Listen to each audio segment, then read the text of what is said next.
Hi, let me tell you a little bit about the lost art of forgiveness. I want to begin by sharing with you a personal anecdote that happened to me when I was a young boy of about 10 years. I grew up in Baltimore, Maryland, in a relatively nice neighborhood. I attended private school and had pretty much what most kids would want.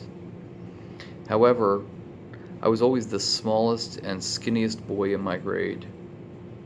I was subject to bullying in school by some older kids, but one incident stuck with me for quite some time. One day I went bowling with a friend of mine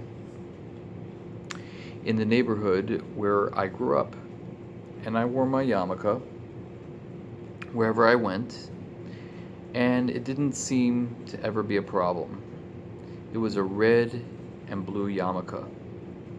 I remember it very well, and I still miss that embroidered yarmulke to this day because it represented my religion, the religion I was brought up with, the religion that formed my worldview, and the religion that would ultimately give me the greatest power in the world. That is the power to forgive. After bowling that day, my friend and I went to an arcade area where they had games like Pac-Man and Asteroids. I remember playing Asteroids when I felt the presence of three older boys from the neighborhood public school. Although they were Jewish, they were not religious, and they were certainly not wearing yarmulkes. The largest of the trio proceeded to taunt me and shoved me up against the arcade game.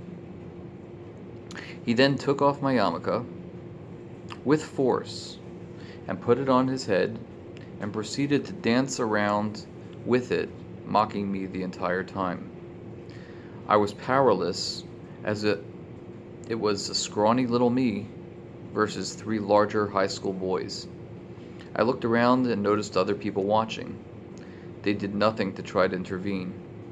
I got an early introduction to what we know as the bystander effect. The taunting continued for a few minutes until the manager of the bowling alley told them to leave me alone. I went home with tears in my eyes and with anger at the bully who taunted me and stole my yarmulke. I vowed that day that if and when I got bigger and stronger, I would get my revenge.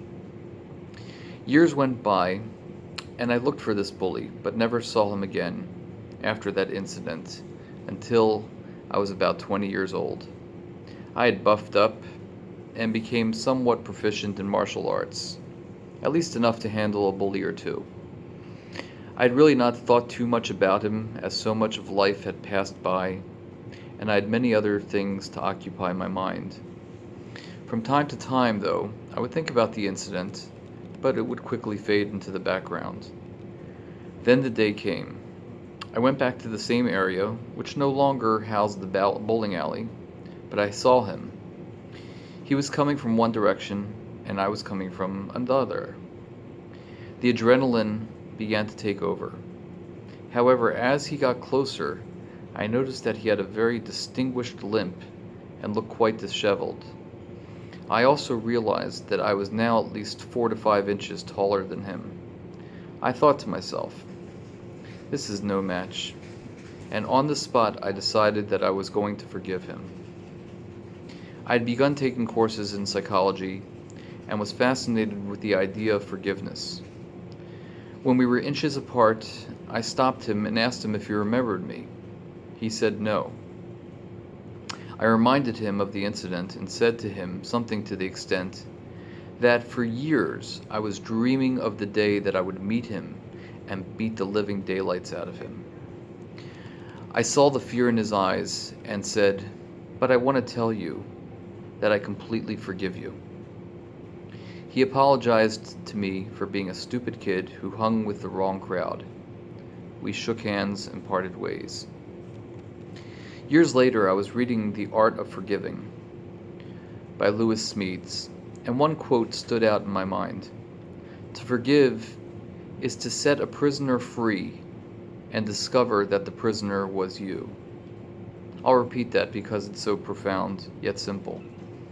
To forgive is to set a prisoner free and to discover that the prisoner was you. So I began to work with my clients on the art of forgiveness, and I've realized how many people in the world are stuck, just as I had been during my formative years. Life continues, and yet we let others live rent-free in our minds.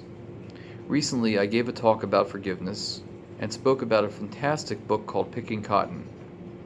It's the story of a man who was in prison for 11 years for a crime he never committed.